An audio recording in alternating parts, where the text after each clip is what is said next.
how common is ED?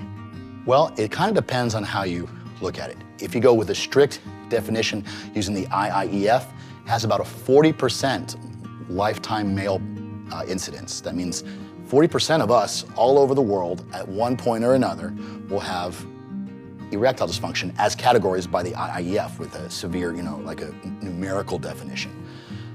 Personally and anecdotally, in my practice, probably more like 60 to 70% of men are in some way not satisfied with their erectile function or how easy it is to obtain an erection or maintain an erection, or it's not hard enough.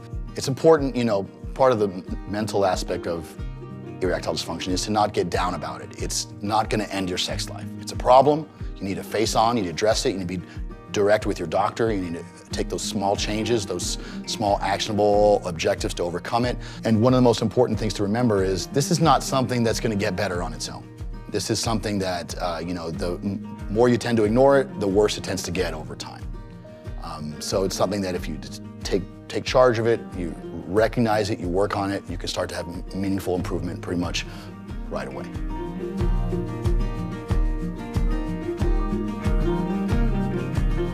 What can someone do to remove pressure and stress around ED?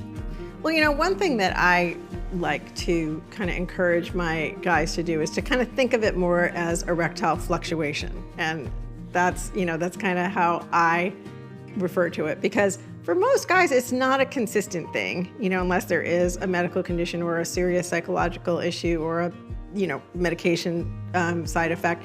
So it is more of a fluctuation.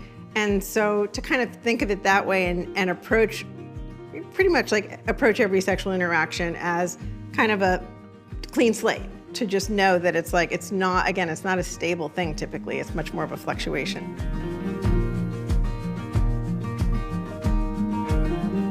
One of the most important things I could tell someone experiencing ED is that you are not defined by it. Same thing as a couple. You're not defined by it as an individual, and it does not define your relationship. The same way if you had a cold, you are not defined by your cold. Okay, then how should I define my relationship if my partner has ED? It's a really valid question, and I would answer that two ways. One is as if your partner didn't have ED.